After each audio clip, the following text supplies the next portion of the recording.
Hello, everybody. Robert Rose here. Before you enjoy today's show, just wanted to make a quick note. Yesterday, Wednesday, December 15th, is when we recorded the show you're about to listen to. And today, Thursday, December 16th, just a couple of hours ago, actor Chris Noth was accused of sexual assault. And we talk a lot about Chris Noth, the ad from Peloton, and of course, the Sex and the City actor, and all of the things that ensued from the news earlier this week in the show. When we recorded the show, of course, had no knowledge of the sexual assault charges, but we decided to leave in this segment of the show just to keep the show intact and because of its late hour. So just know that as you listen to the beginning of the show and as we're laughing and joking, we had no idea of the seriousness of the sexual assault charges that would ensue today. And so just know that we take this very seriously, and we wanted to make a note before you heard the show in case there was anything that was upsetting for you. All right, on with the show, and thanks so much for listening.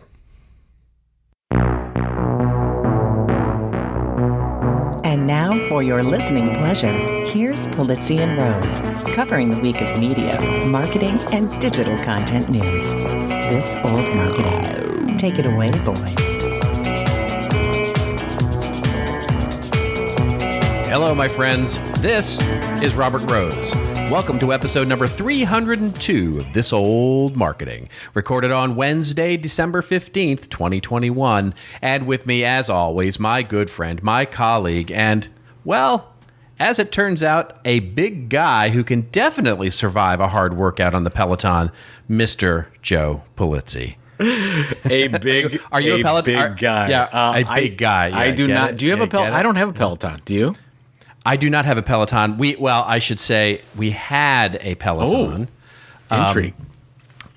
Only because it would, it's a piece of furniture, right? And there's no sort of putting it somewhere where it's not a piece of furniture. And the way our space is laid out, it's going to be there. I mean, it's just, and honestly, if I'm completely transparent here, which of course I am on this show, it just didn't go. It just, it didn't go with the rug, as the dude might say, and so we didn't, we basically got rid of it. Yeah, so it was great. Do you remember the movie I think it's called This Is the End with Seth Rogen and Jonah Hill? Do you remember? Do you ever watch that show?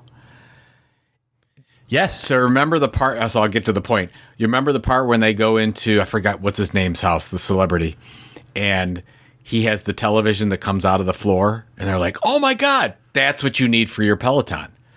The Peloton is not normally furniture, but when you hit your button, because, you live in... It's exactly You have that Hollywood experience because, you live in the hills and all that stuff. It just comes up out of the floor. You should have that. Why you're probably... Kanye has it. He lives right down the street from you. He doesn't anymore. He got divorced, but yeah. I didn't know he moved, though. But I thought you were still lunging with Ye. It's her house. I thought you were still lunging with Ye and the whole thing. No? No, it's it's him and Drake who live down the street. Did live down the street from each other. For those of you who have not been keeping up with the show, a few blocks from where I live. But I think I'm 90. I mean, of course, I don't know for sure, but my assumption is that Kim kept the house. So maybe we'll see Pete Davidson running around the neighborhood now. My youngest loves Pete Davidson, so we'll be visiting more often than I visit you. Back to your point about the whole Peloton thing. Peloton thing, yes, and Mr. Big. So you probably should tell the story of how this whole thing happened, right? Because a lot of people don't know. I didn't know until you shared it with me. Well, I will tell you, and this is a huge spoiler warning for those of you who are fans of the new rebooted Sex and the City show. Oh, so if you want to watch giving it, you pause now. You shouldn't listen to this part, right? If you don't, and if you haven't heard this yet, you've been living under a rock. Well, that's you're me. A fan. I didn't even know. But you're not a fan of the show.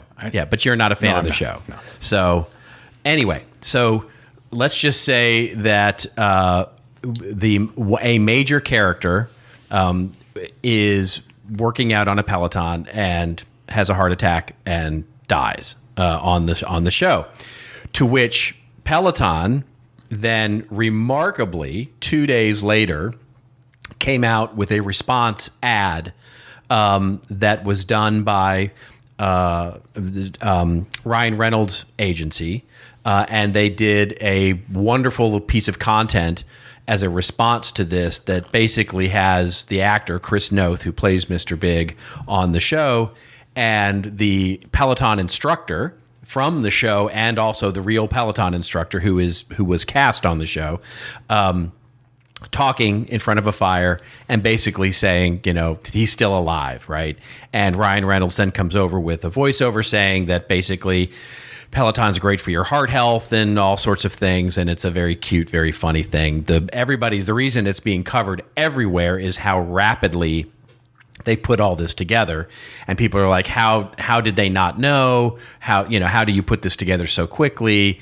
And from all the research I've done, basically going out there, this piece of content that they put out was organically done. It was, in other words, they somehow got Chris Noth scheduled, got the Peloton instructor scheduled, got a studio booked, got everything done, got this shot and cut in literally 48 or 36 hours. Awesome.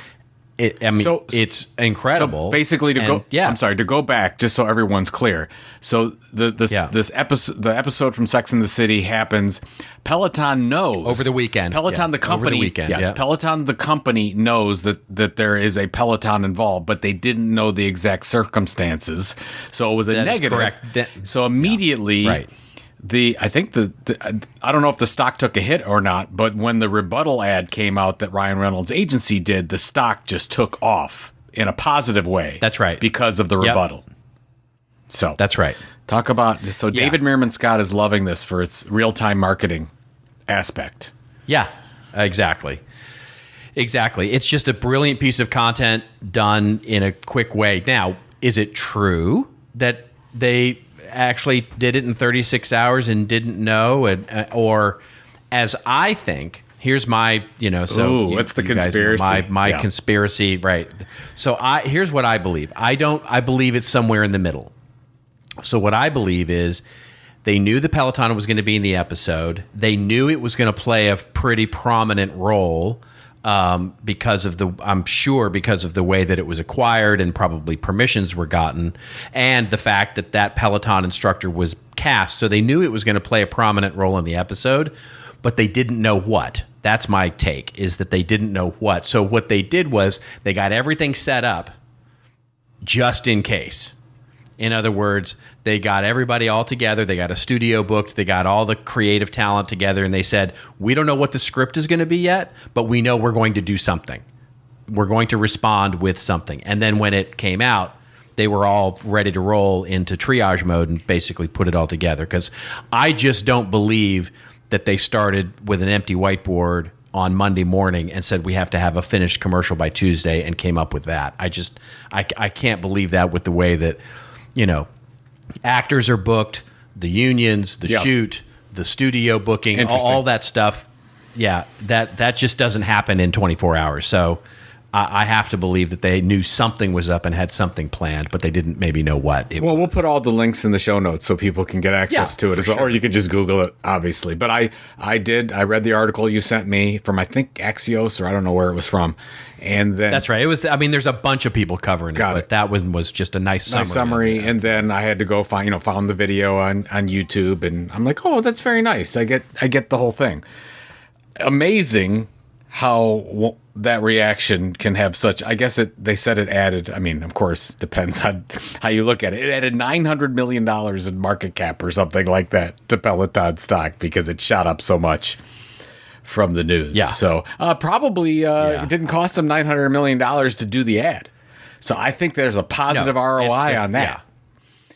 Yeah. I'm no math. Exactly. I'm no accountant. But and by the way, a huge feather in the cap of Ryan Reynolds' agency. And for those of you who don't know, Ryan Reynolds has been getting big and heavy into marketing. He has his own agency now where he's creative director, and it's a huge hat tip to them to be able to pull this off. and get the credit for it, which is, let me put it this way. Their phone is ringing right now. I guarantee you their phone is ringing. So, it's how content can make a difference today. This is, you want to know how to pierce the noise. You want to know how to react to, as you said, DMS, David Meerman Scott's real-time marketing. This is what it's all about these days. This is the strategy. This is, you got to be ready to move. Yeah, I'm impressed. Well, Ryan Reynolds, one of the very few celebrities that are also an entrepreneur and has done some amazing things with his with the business side. So, before we get, I know we sort of skipped over our not talking about anything period of the show, but but I have to mention, did you hear the news in Cleveland?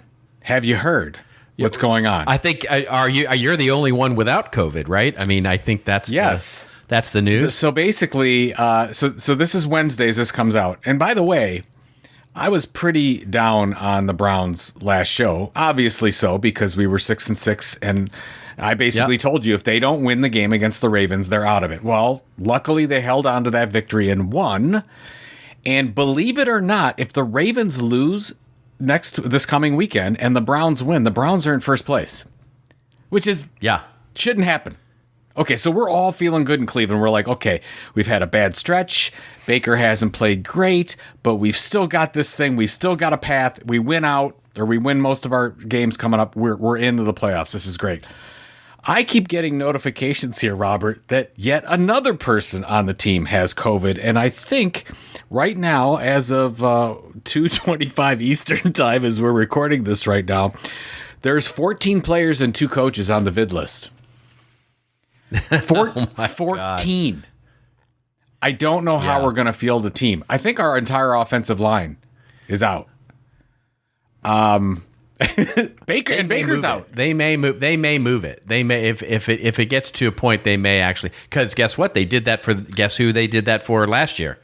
They did it for the Ravens. They did it for the Ravens, but again, that was at the beginning. That's before they had all the protocols and set up. I don't think they move. I think that in this case, you have to treat them all like they're on IR, and you have to go find, pull players off the practice squad.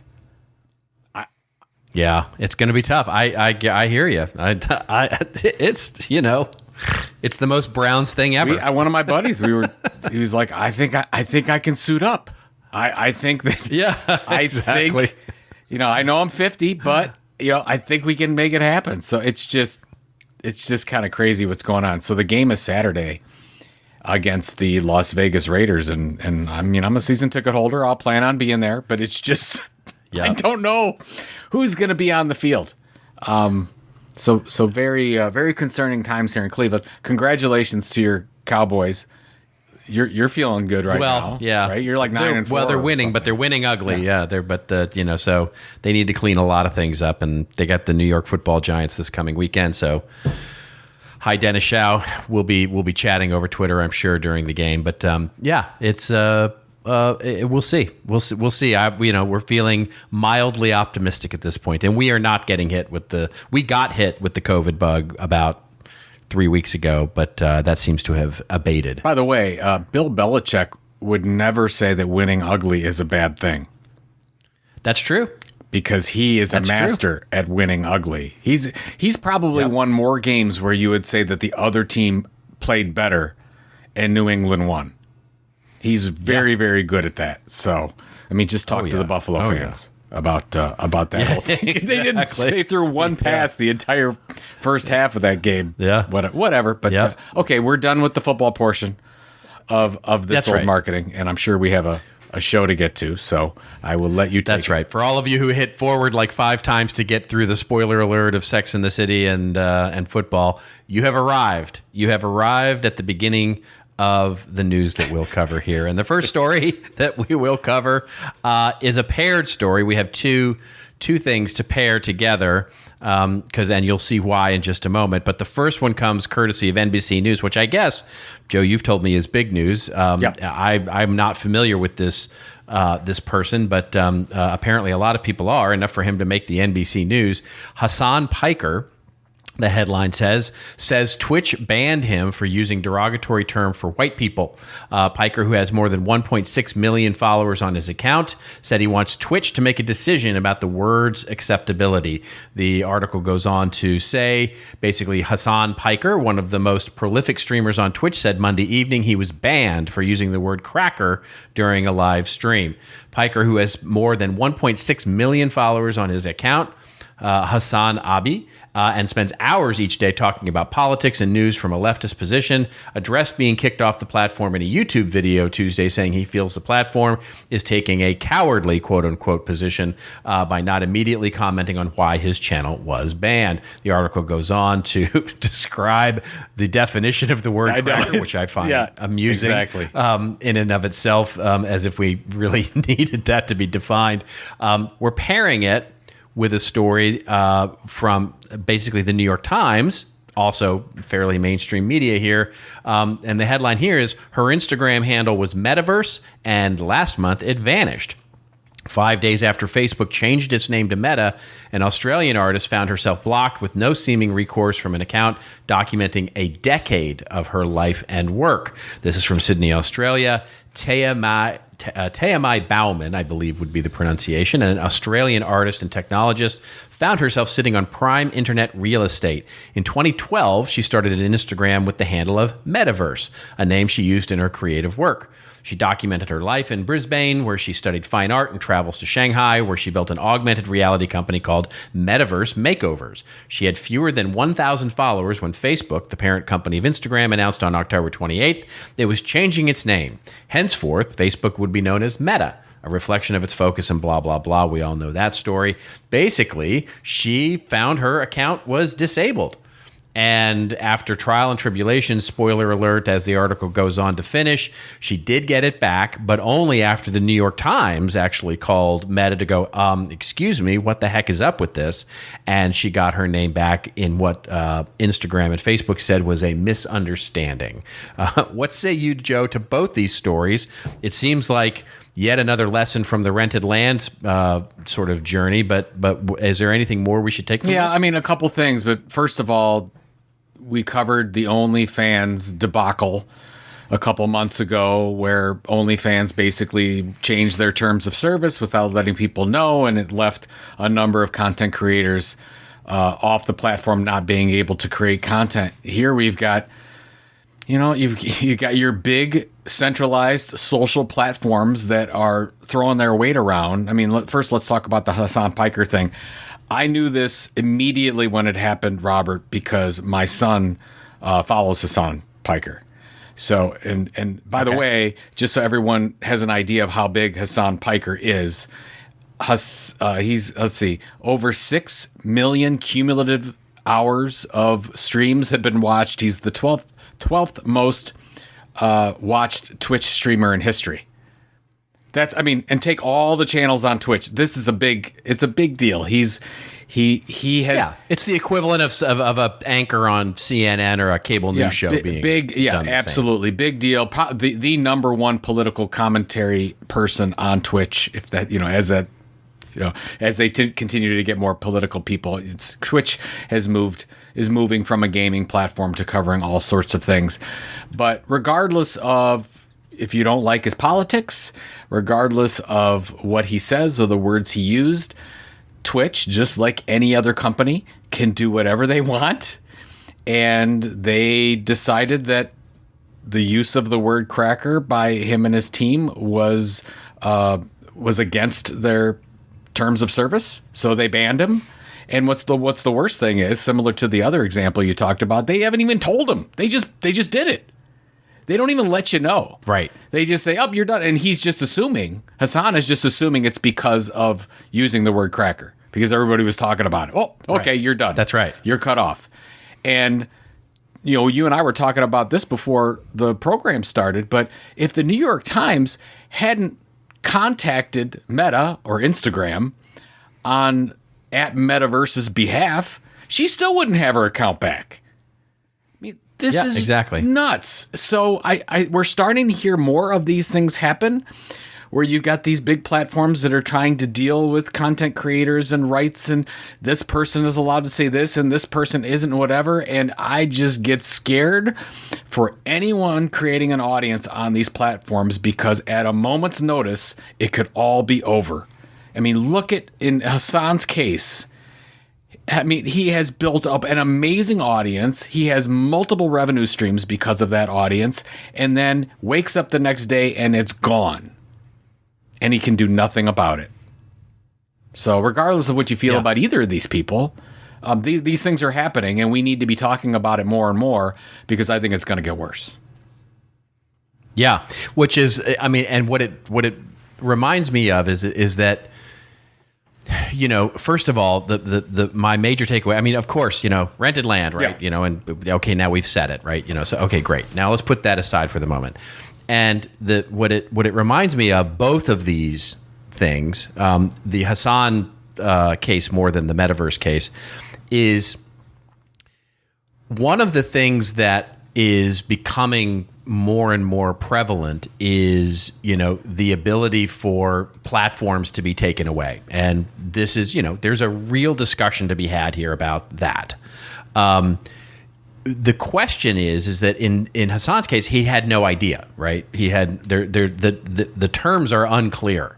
And that's what he's complaining about. And yes, he doesn't know. He's like, right. He doesn't know whether or not it's allowed or not. And so, and you don't know until you're fired, basically, because what you have to look at this is that, you know, there are plenty of news anchors in the last 18 months that have had the exact same thing happen to them for really bad behavior that we can all agree was awful behavior, for questionable behavior that we can have a serious discussion about, and for ridiculous behavior that we go, okay, really? Come on. You know, you're getting canceled for that.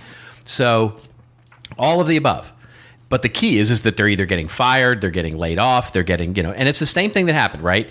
The difference is that one, they were employees. So, but and the second thing is, you know what you're getting into, right? You were told, or you were at least knew why you were getting canceled, and he got his platform removed basically with no explanation, which ties it to the metaverse thing, because she just wakes up one day and her platform is gone and has no understanding of why it's gone. It's just gone. You just, you know, you get an error message, and, you know, there's no like letter to her saying, hey, listen, you know, we've changed our name and it's a big deal, and, you know, we really need you to give this thing up, and we're really willing to pay for it, or we really think we have the rights to it, or, you know, all those kinds of things. And until we sort it out, we're going to turn you off, or whatever it is. As unfair as that may be, at least she would know.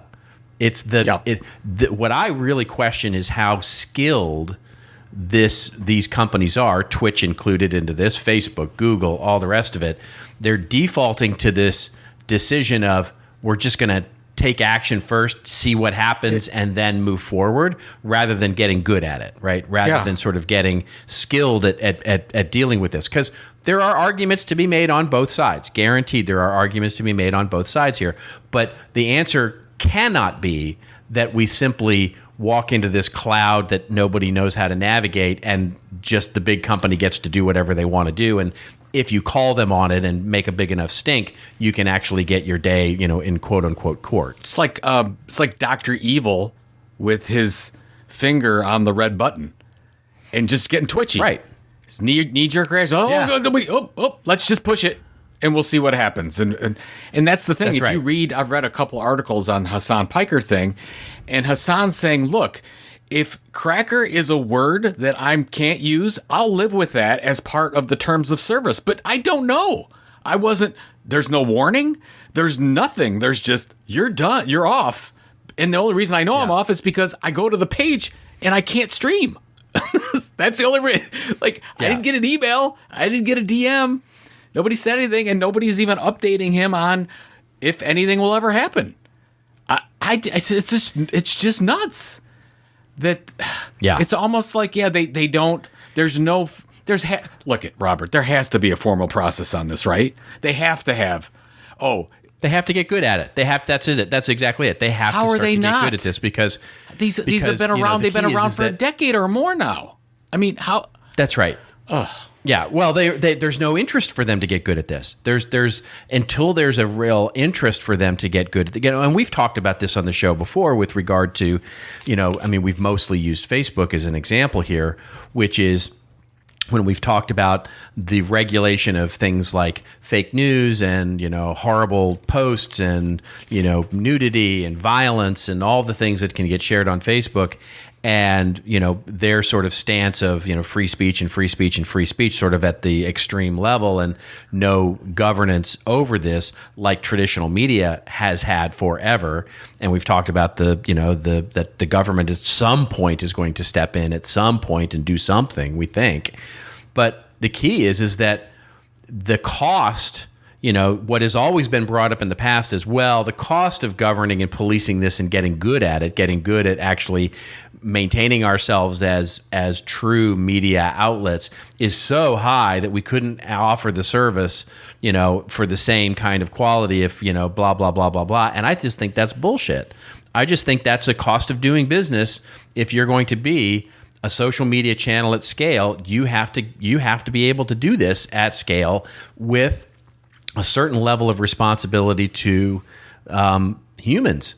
And you just have to be able to do it. Otherwise, it's going to get done for you or whatever. On this program, we've covered almost all of these social platforms that are spending millions of dollars on creator recruitment and helping these creators build an audience. So they're spending millions in that area, but they're not spending anything on the other side where, what if we get into some issues? What's some operations policies on that? What? I don't. I can just see the meeting. Like, what do we do? And but they're probably not in the office, right? They're probably using Slack or Discord or something like that. And they're all like, what do we do? And somebody says, just take them down. Take them down. I guarantee you every single one of these companies has a PowerPoint or 10 floating around that details and outlines what it would take, the costs of what it would take to actually get good at this, to really get good at policing and making sure that they maintain a level of service as well as a standard of service that is clear for creators, clear for everybody, clear for consumers. And I guarantee you that number is would make your head swim. And I'm sure that the people that look at that PowerPoint go, nobody wants to touch that with a 10-foot pole, because it would mean an earnings call, nightmare for whoever has to give up and say to Wall Street, hey, by the way, we're going to take this huge hit over the next year as we roll out this new, blah, blah, blah, blah, blah. The stock price takes a huge hit, et cetera, et cetera. But here's the funny thing is, all they're doing is punting the ball down the field, because that will come. It will come. Yeah. It probably in Europe before it hits here, but it will come. Well, the Twitch thing, which is a PR management issue, whatever, why they took him down. The other one, Meta, Facebook, whatever they're called now, who owns Instagram, that's just pure evil, in my opinion. That's just pure, like, maybe she won't notice that we're just gonna take her stuff. Yeah, because they really wanted it. She wasn't doing anything wrong. She wasn't doing anything different than she did for the previous 9 years. They just said, we want it. Right. Well, if you're that Hassan Piker guy, he's got a platform, right? He gets on NBC. He gets to stand on a big platform and go, help. I'm being. Well, if he gets asked to go on those platforms, yeah. Right, but that's what I'm saying, right? He has he's a big somewhat a celebrity. Correct. That's people are going to pay attention. The people that I worry about is when this happens to, like, this woman in Australia who had 1,000 followers, who was, a very small micro business, I'm sure.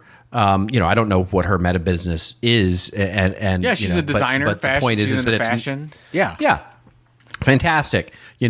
Without the New York Times getting involved here, we never hear about this. And I guarantee you there are 1,400 other examples of this that have happened over the last year and a half that we never heard anything about, because they didn't get the story placed in the New York Times, and they didn't get, the platform that they need in order to make a big stink about this. It just happened. And there are dozens, yeah, if not hundreds of examples a day going on right now that we're not covering. Yep. That this is happening. Yeah. And by the way, this happens to companies too, right? We talk a lot about the differences between the content creators and companies in marketing and content marketing. This is something that we as leaders in marketing teams have to worry about as well. If what can we say, without getting our complete platform taken away from you? And this is why, like we covered last week, we're seeing some of these bigger brands go, it's just not worth it anymore. Yeah, to be on Facebook. Just to wrap this up, the one thing, because we covered this when former President Donald Trump was removed from the certain social media platforms. Yep. The difference in that case, he got special treatment because he was warned multiple times before they did anything. And then they went through their whole process. But normal people don't get that. So no, you just wake up one day and it's gone. I would like us. I mean, why don't everybody get that? Everybody can get that treatment. Oh, okay, here's what we saw. We got a panel looking at it. Whatever. I don't know. Maybe there's just too many for them. Flagged, whatever. Your show is flagged. It will get. It's going to get flagged first before it gets taken down. All those kinds of things. Yeah, of course. I'm sure they have that, but they go right to DEFCON 1. Yeah.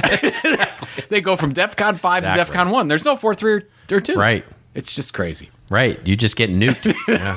It's their own little war games. Yeah. Would you like to play a game? Ooh, that was good. Now we got to watch that movie. Thank you. Again. Okay. It's a great movie. Great movie. Professor Falcon. There's so many great lines from that movie. Anyway, the next story here is an interesting one, and one that's much more positive. Nike, this comes from Nike News. We're going right to the source. Nike acquires RTFKT. Now, that's a whole lot of letters. But basically, Nike, as it announced today, the acquisition of RTFKT, a leading brand that leverages cutting-edge innovation to deliver next-generation collectibles that merge culture and gaming. That is a very press releasey headline and subheadline. But basically, what has happened here is that Nike has acquired an NFT company, which is what RTFKT is. They've done a bunch of really interesting art projects, basically starting from their beginning in 2020 by Benoit Pagato, I believe, Chris Lee, and Steven Vasilev. They're a brand that basically is a fashion company for all intents and purposes. I would call them a media company, a content company. They create game engines, NFTs, blockchain authentication, augmented reality types of experiences. And so they're creating these sort of next-gen experiences primarily focused on NFTs and blockchain. And in the fashion idea, their big project of last year was a project called CloneX, which was a series of avatars that they partnered with an artist with. And at the time was just kind of met with a meh kind of response, but since this news, I went and checked on OpenSea, and those CloneX sort of what they call mint vials, where you can actually get your own avatar of a CloneX avatar made as an NFT, are now going for. They opened up at like $2,000 or something like that. They're now upwards of like $50,000. So it has been very, very good for them.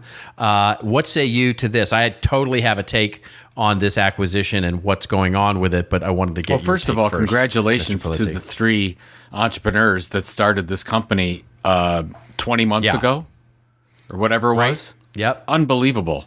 I don't know what they don't know it. Obviously private. Not disclosed price, but unbelievable opportunity. It would take somebody like Nike who's innovative. I mean, if you look, have you read Shoe Dog?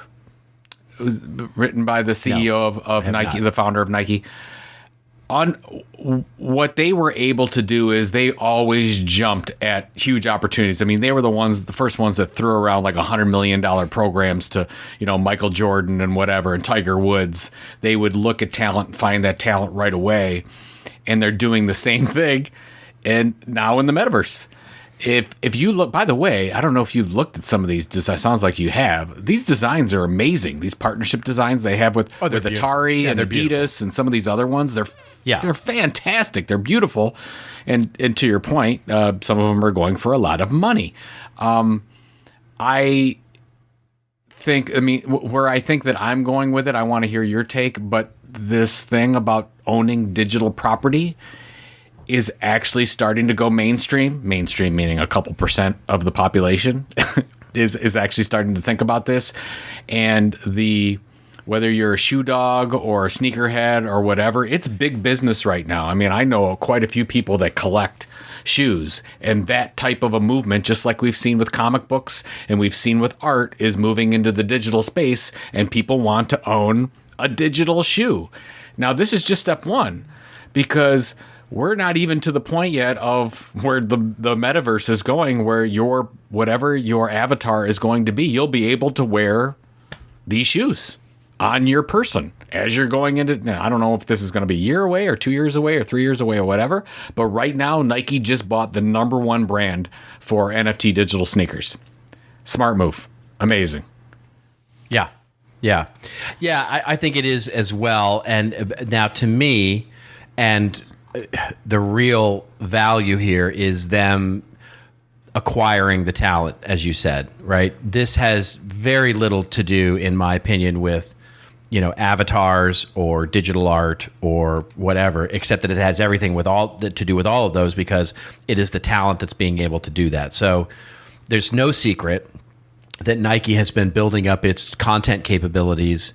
They have an entire studio now devoted here in Los Angeles that does films, that does, all kinds of content, photography, audio, all, feature films. They're leaning in heavily on developing original content. And to me, this is just a piece of that, right? This is how do we in one fell swoop acquire an amazing collection of talent that can actually develop things that we're interested in developing. And it's not in other words, it's not what they have done, it's what they can do. That's the reason they were acquired. And they're snapping up this talent because they understand that it's going to be, it's a big thing that they're investing heavily in, and they're getting it now while the price is low, which I think is just a really, really smart move by them. The interesting thing is, to me, on the one of the things that in some of the coverage that's been out there is, and this is starting to come up more and more as these kinds of companies are acquired, is they had ambitions like some of the other companies that we talk about in this space to become a DAO or a decentralized organization where the audiences have just as much say in the furtherance of the company and the finances and all of that, because they buy ostensibly, they invest by, this is not unlike what you see with Tiltcoin and those kinds of things, is you become a bit of a decentralized organization where there is a lot of direction by a decentralized crew, right? So, and the interesting thing is that some of the takes have been like, is this all just a show? Because by now becoming part of Nike, they have literally become more centralized. Yes, they have become a centralized, organization, selling out to the man, as it were. And what it reminds me so much of is the open source movement back in the late 90s and early 2000s. And there were tons, right when we were in this hyper creative technology evolution, there were so many open source initiatives that basically, quote unquote, sold out to the man and became commercialized, right? You had the Mark Ewing back in the mid 90s who created his own distro of Linux. And that, of course, became Red Hat Linux and a commercialized version of Linux open source, which, of course, is now part of IBM at a $50 billion valuation. You had Dries Buytaert, who created Drupal. It was an open source content management system. Then they sold out, quote unquote, Drupal to Acquia, which is now a $1 billion-dollar, CMS and other technology company. I mean, there's so much open source software that started out as exactly like these guys, basically 5 guys in a basement trying to do something that was decentralized and open and free for everybody. You've got Java, Solaris, WebSphere, MySQL, Firefox. The list goes on and on and on, that of the late 90s and early 2000s that all became these commercial or part of commercial juggernauts like Oracle and Microsoft and IBM and all these giant companies that purchase these things to commercialize them. I think exactly the same thing is going to happen here, where you've got these decentralized organizations that are going to build valuable things that will be commercialized by bigger brands and companies. And so it's a fascinating time, and this is, I think, a great data point in that journey. No, it's a great point. I don't think you have to be, I guess I would call it a DAO maximalist or a decentralized maximalist. I think you can have shades of different types of entities, and we can all be successful. So if you have a just like the open source, it's the just same like thing. Open source. It was a company like Nike is a centralized company with very traditional leadership and delegation, and they could have ties into many decentralized organizations. They could have projects that are completely decentralized and some that aren't.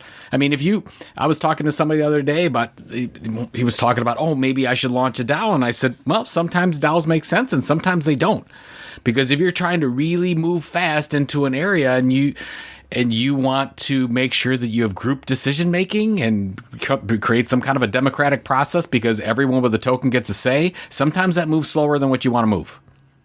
Because you want to get everybody's say. Maybe a DAO doesn't make sense, or maybe you can create something and then go decentralized. There's lots of different ways to do it. I mean, I guess that if I was launching today, it would be tough for me as an entrepreneur to say, okay, I'm going to I'm going to launch this whole thing decentralized and get everybody on board from the beginning. I'd rather launch something, get it going in the direction I think, and then along the way pick up a whole ton of people and then go decentralized. But what do I know?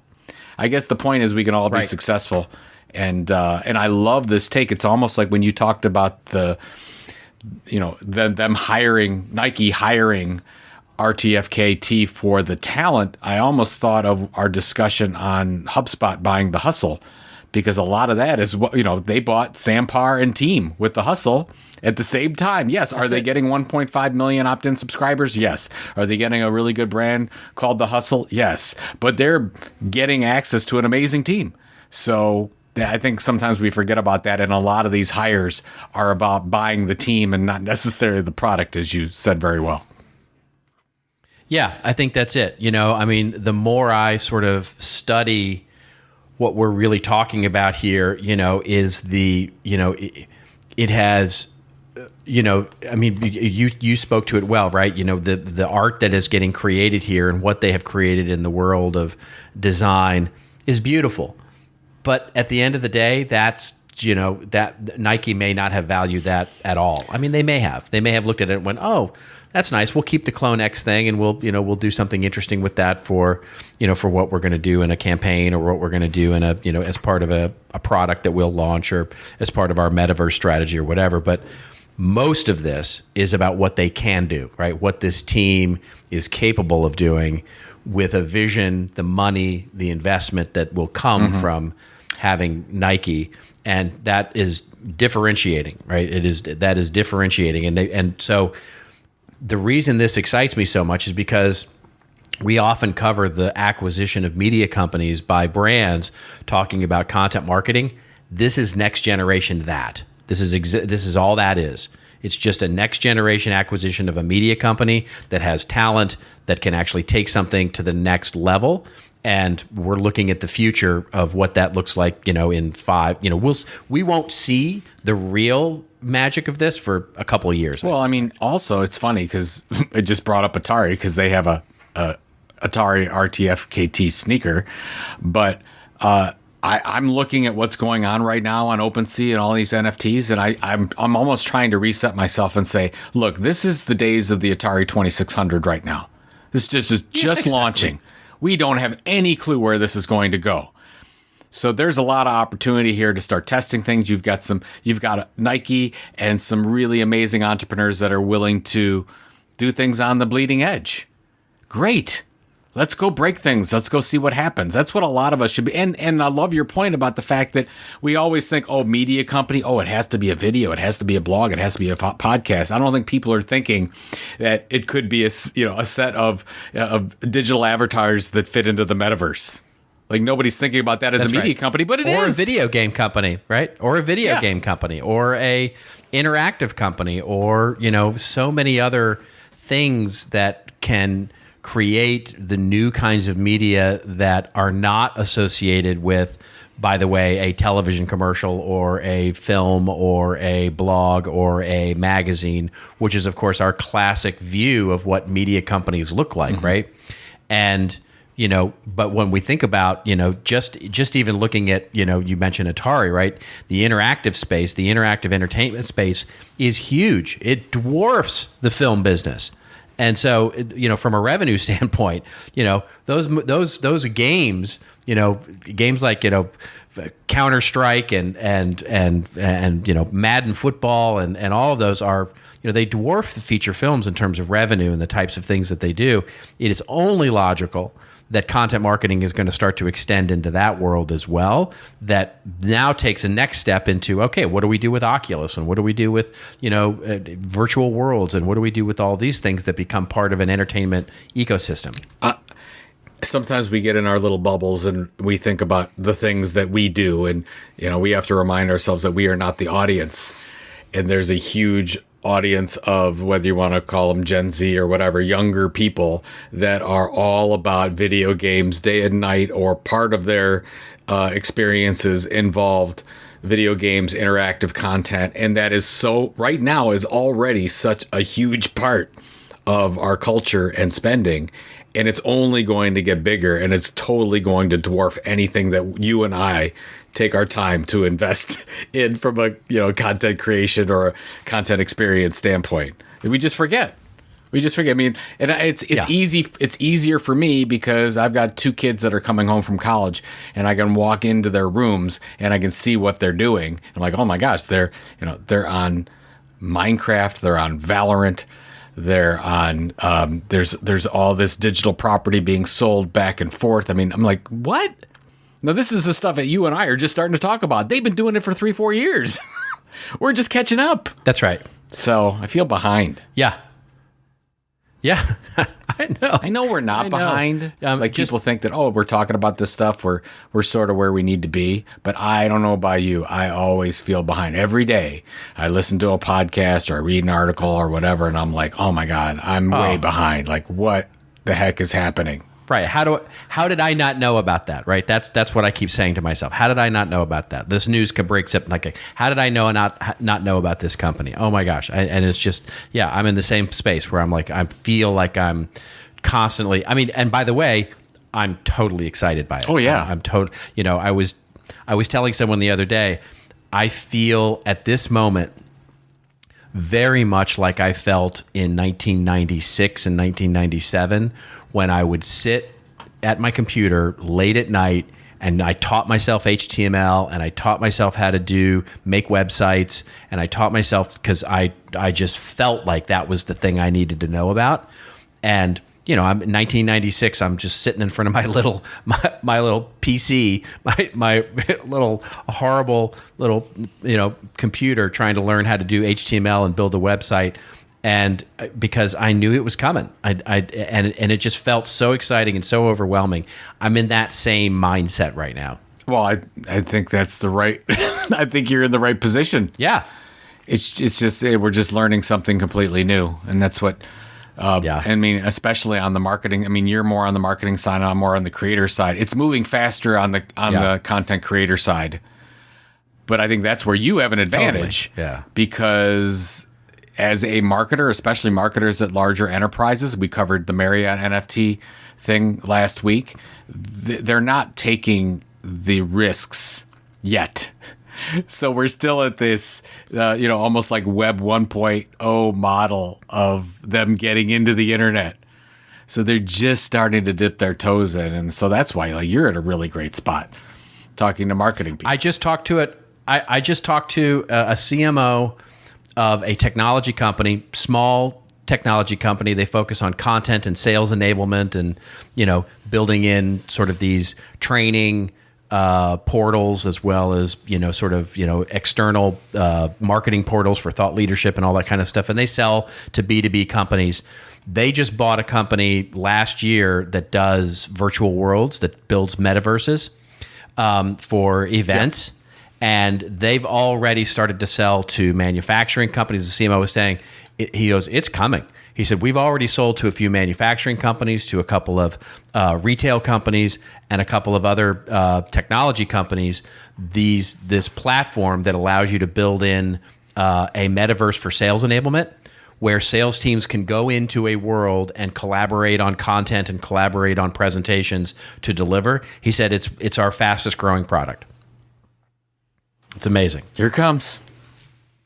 Yeah. I just don't know how fast it's going to be implemented into a large enterprise. No, it's slow. Yeah, it's slow. It's going to be slow. We're in early innings here for sure. Early innings. Yeah, and we don't have a bunch of guys on the bench with COVID. That's the good news.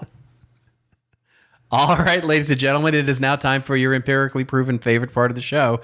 It is our rants and raves section, where Joe and I go off on a little bit of a rant or a little bit of a rave that makes us feel like, Mr. Big that just got off of a Peloton bike, or makes us feel like Mr. Big who just got off of a Peloton bike.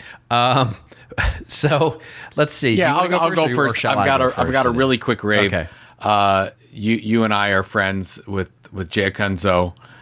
He does some amazing work. He's got a couple different podcasts.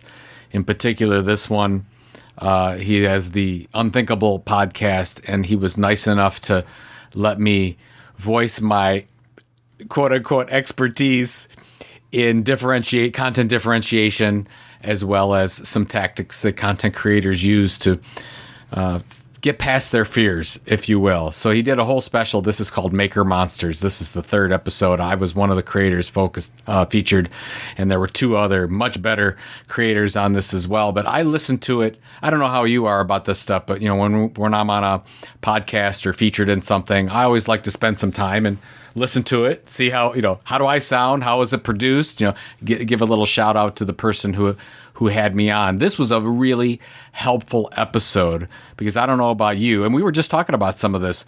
Sometimes as a content creator, you feel like you have imposter syndrome, or you feel like nobody's going to like my content, or why am I doing this in the first place, or I don't have the right differentiation here, or I'm copying what 100 other people are doing.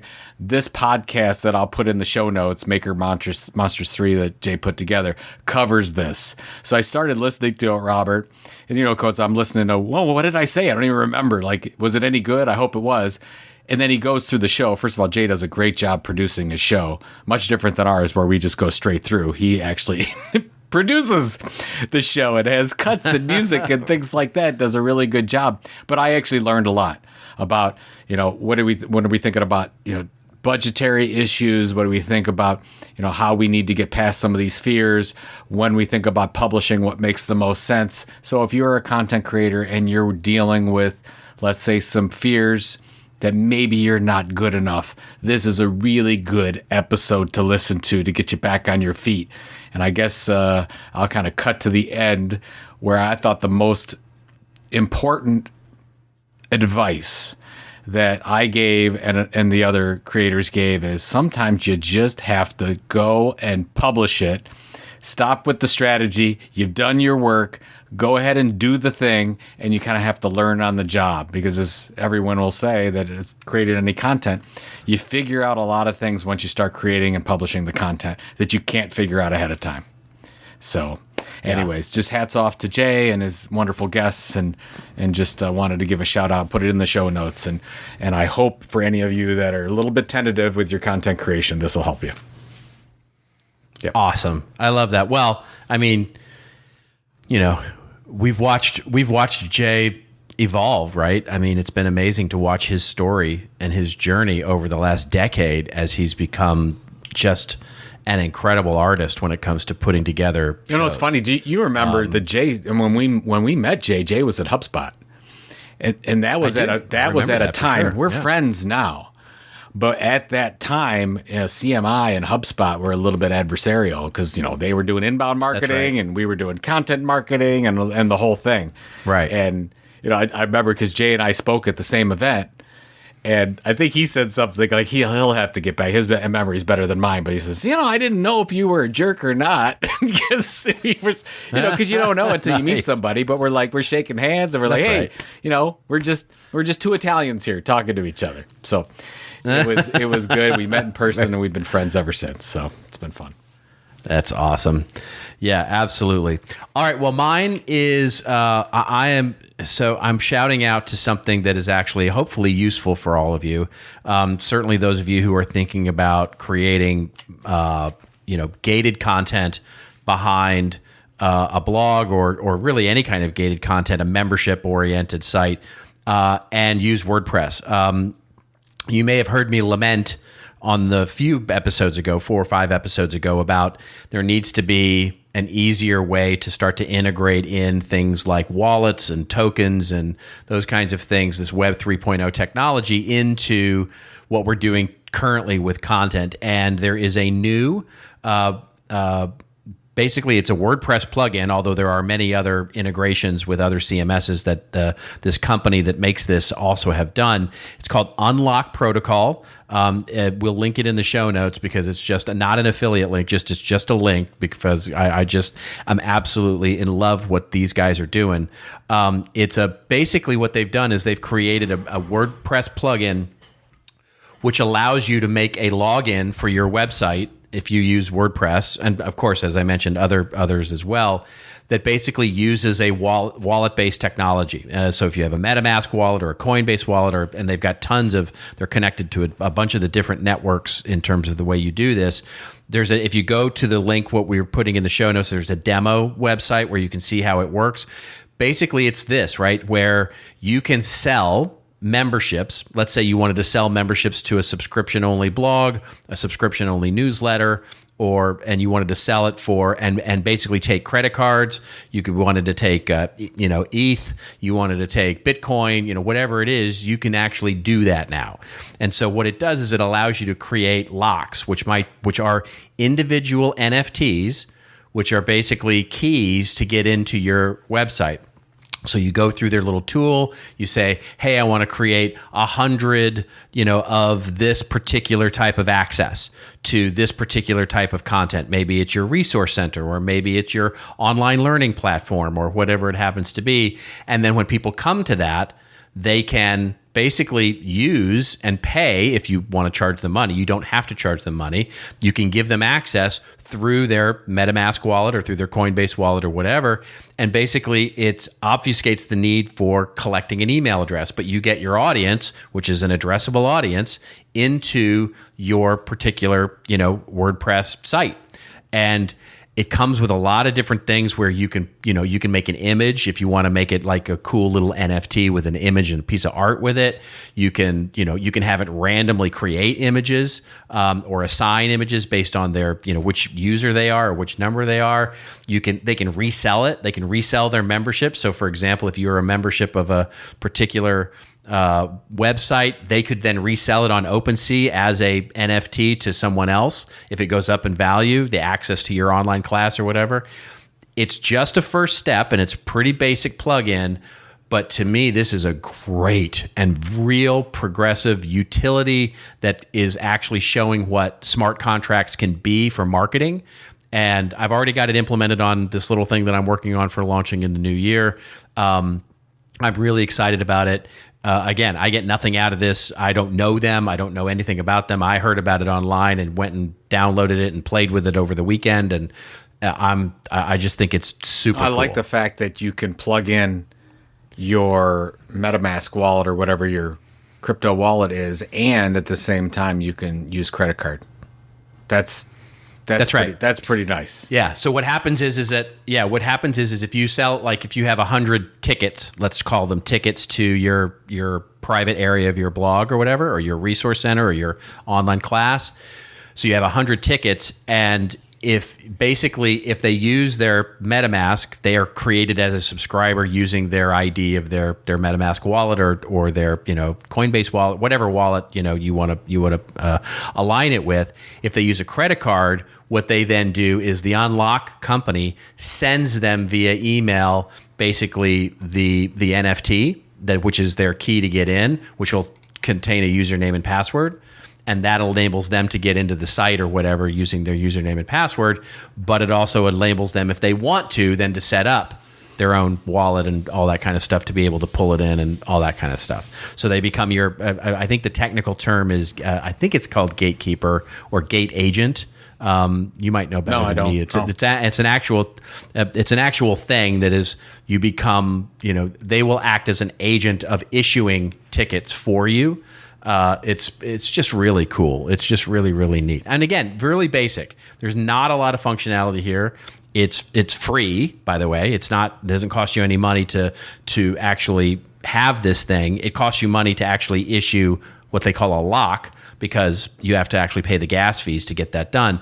But it's free to use, and it's just I think I'm really excited about it because it actually works. It's actually something that works for a utility in marketing. And I just want to point out to everyone listening that 3 months ago you would have never talked about something like this ever. No, I wouldn't have. I would not have. But I think I've stayed true to the whole. Oh, thank you very much for that. Oh my God, I've made Joe Pulizzi proud, ladies and gentlemen. I'm so proud of you. That is so. I'm so excited. This is so excited. Amazing. I made Joe proud. But in all honesty, to me, this is what it's supposed to be, right? This is what smart contracts and NFC are supposed to be. And I mean, as I'm reading through the documentation, as they start talking about how, if you really want to get into it, like if you really wanted to geek out with this stuff, you could have tickets that connect to other smart contracts. In other words, you could create your own smart contract that says, hey, once you buy a ticket, you can share it with 5 friends. Well, now, basically, you could create a smart contract that basically shares it with 5 friends or gives that capability. And that NFT could link to another NFT that does that. It's just to build in the sort of if-then parts of smart contracts and have those as containers of, this is why, by the way I've been explaining NFTs lately, it's a verb, it's not a noun. This is what you do. You agree to something. And the only question is, what do you agree to? And that's, to me, you can build some really cool. No, that's a nice way to put it, because that's what I've been trying to tell people, is that it's not the JPEG, it's what the JPEG represents. What's the agreement underneath? Right. So that's right. Very good. It's a verb. Like it. Nice.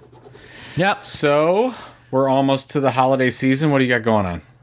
We are. I'm winding down. I have to say, winding down a few client engagements, winding down some writing. My little project that I'm launching early next year will stay hot and heavy over the holidays, as I'll play with that. But that's just fun. I know you've talked about your little project a couple times. Do you have a date when you're going to tell this audience what you're doing? I have a date that I'm sticking to. I'm not ready to release that date to the public just as yet. I might before the end of the year. It just depends on there's a couple of things that are sort of hinging on launch dates that I'm waiting on, but as soon as those things become reality, then, and they're not in my control, sadly. So if when those things become reality or not, I'll be ready to launch a date. So hopefully before the year end, I'll have a date for everybody. All right. I'm anticipating it. It sounds... It's fun. Sounds like something amazing. And yeah, like I said, with me, we've got the whole family back now. We will, because tomorrow I'm taking a drive to get my youngest. And, we'll have about a month back to where it was. So I don't know how we're going to get along. I'm sure it's going to be great. We just went fantastic. From, no kids in the house to now we've got our 2 back. So, but it'll be great. It's great. It's going to be great seeing them and spending the holidays with them. And I'm assuming they're going to be hopefully a little bit more mature or have new things to talk about. I don't know. I don't know. The latter is true. The former is not. We don't know. I'm definitely not more mature. College. They're college boys. They're college. Remember what you were like as a college boy. I haven't changed much. I'm still That is not even a little bit true. I'm gonna ask your wife about that, but I know that to be not even some a little things bit true. I've changed, just a few. I'm right. balding, or I have been balding, and my metabolism is slower than it ever has been before. So, well, that's what I mean in many Exactly. ways. Yeah. All right. Well, that is it. With Joe's Metabolism, we are signing off. If you want to get all the goodness, of course, of everything we talked about today, this podcast show notes, or any of the other 301 episodes, why don't you just get on over to our website at thisoldmarketing.site. Remember, hashtag us up. We love those story ideas. Coming through the hashtag is always great. We love that. So hashtag us up at thisoldmarketing, and share alike. And until we meet again, remember, folks, it's your story to tell. Tell it well. We'll see you next week on This Old Marketing.